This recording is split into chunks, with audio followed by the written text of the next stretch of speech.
श्री स्वामी समर्थ. तुम्हा सर्वांचे स्वामी कृपा या चॅनलमध्ये स्वागत आहे. अधिक मास महात्म्य कथा अध्याय 2. पूजनीय गोमाता.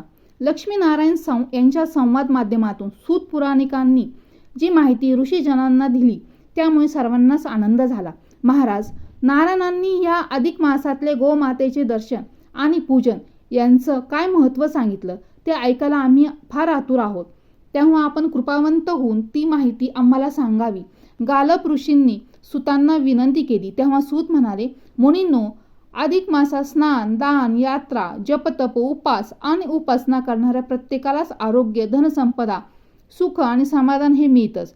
देवी लक्ष्मीने विष्णू भगवंतांना असा प्रश्न विचारला की, स्वामी, जे लोक दरिद्री आहेत, शारीरिक आणि व मानसिक दृष्ट्या दुर्बल आहेत, अशा लोकांना सहज करता येण्यासारखे एखादं पुण्यकर्म नाही का, की जे केले असता तेही सुखी व समाधानी होतील? लक्ष्मी मातेचा तो प्रश्न ऐकून भगवंत अतिप्रसन्न झाले. लक्ष्मीचे कौतुक करत ते म्हणाले, देवी, खरंच आपण मातृत्व भावाला साजेसा प्रश्न केला आहे. मातेला सर्व लेकरं सारखीच असतात. तिच्या मनात सर्वांचेच कल्याण व्हावं हा समत्व भाव असतो. देवी, जे दरिद्री, दुर्बल, अशक्त आणि असमर्थ आहेत त्यांनाही अगदी सहज करता येईल असा एक सोपा नियम आहे.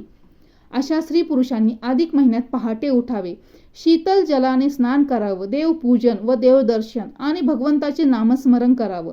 याचबरोबर नित्य नियमाने व न चुकता गोमातेचे दर्शन घ्यावे, तिला घास घालावा आणि तिची पूजा करावी. गोमातेचे दर्शन, पूजन हे तीर्थयात्रा करणे, पवित्र नद्यांचे स्नान करणे, देवांचे पूजन करणे इत्यादीपेक्षा ही श्रेष्ठ व अतिफलदायी आहे.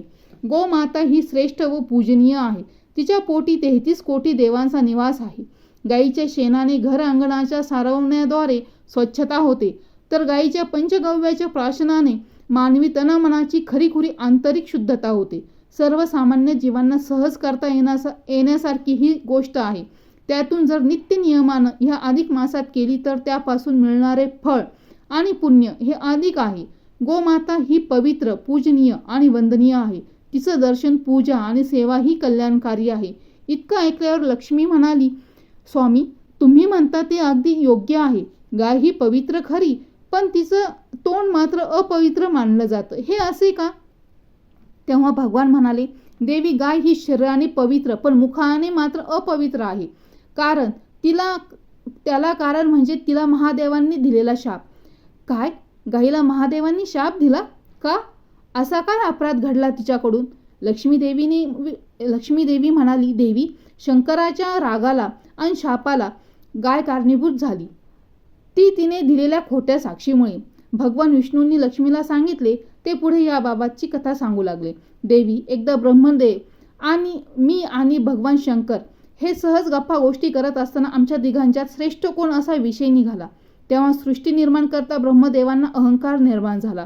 ते म्हणाले की, ही सर्व सृष्टी मी निर्माण केली आहे.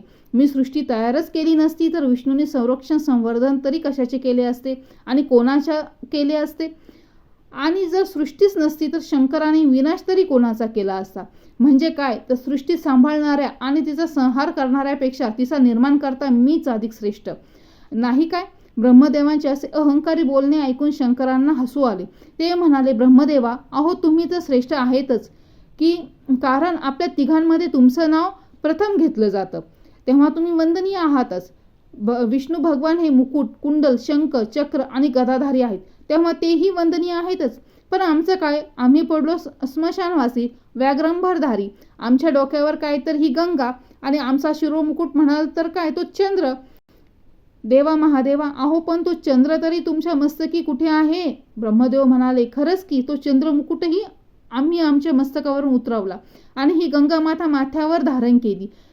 गंगा अवतरणाच्या वेळी आम्ही आमचा मुकुट कोठे काढून ठेवला ते सुद्धा मला आठवत नाही.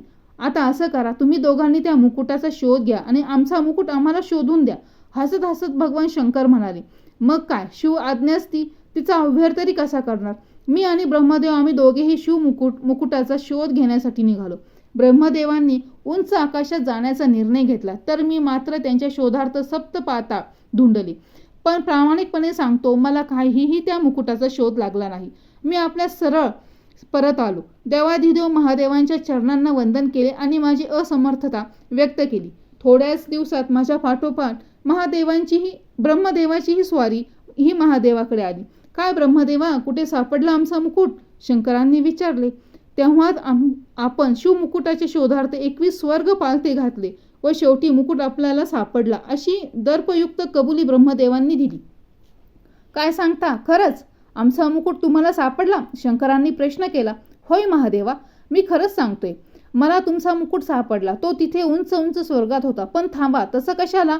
माझ्या बोलण्याला साक्ष म्हणून मी ही गाय आणि केतकी यांना सोबत आणलं आहे. हवं तर आपण त्यांची साक्ष घ्या. ब्रह्मदेव म्हणाले. अरे वा, तुम्ही खरंच आमचा मुकुट पाहिलात? काय गोमाते, ब्रह्मदेवांसह तुम्ही आमचा मुकुट नक्की पाहिलात ना? सांगा, खरं सांगा. ते शब्द ऐकून बिचारे काय घाबरून म्हणाली. तिने फक्त हम्मा असं म्हणत होकारार्थी मान हलवली आणि दुसऱ्या क्षणी महादेव शंकर एकदम रागावून म्हणाले. खोटं, साप खोटं. जर आधीपासूनच आमच्या मस्तकावर मुकुट नव्हता तर तो तुम्हाला दिसला तरी कसा?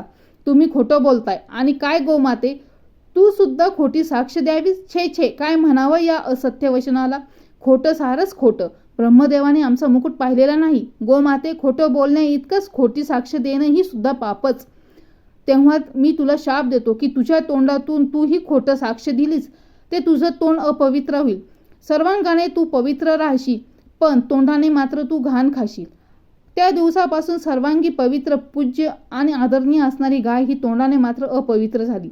विष्णू भगवानाकडून ही सर्व हकीकत कळली आणि लक्ष्मी देवीच्या मनातील त्या शंकेचं निरसन झालं. प्रभू, मुखाने अपवित्र असणारी ही गाय दर्शन पूजन हे मात्र पवित्र आणि पुण्यकारकच आहे, खरं ना? लक्ष्मीने विचारले. होय, कारण गोमातेच्या उदरात 33 कोटी देव आहेत. गाय ही श्री गोपाल कृष्णाला अतिप्रिय आहे. त्यामुळेच पुरुषोत्तम मासात जे लोक गोपूजन, गोमाता दर्शन घेतात त्यांना सुख शांतीचा लाभ होतो. या भगवंत प्रिय अधिक मासात इतरही छोट्या छोट्या गोष्टी अगदी सहजतेने करता येण्यासारख्या आहेत. त्या म्हणजे देव, ब्राह्मण, साधू आणि संत यांचे दर्शन, त्यांचे पूजन, नामस्मरण आणि दारीच्या तुळशीची पूजा. या गोष्टीमुळे उपासकाला सौख्य, शांती प्राप्त होते आणि पुण्य लाभते. अध्याय 2 समाप्त. कृष्णार्पणमस्तु. तर अशा प्रकारे या कथेतून आपल्याला समजते की गोमाता किती पवित्र आणि पूजनीय आहे. जरी तिच्या मुखाला शाप मिळाला असला तरी तिच्या प्रत्येक अंशात देवतांचे वास्तव्य मानले जाते.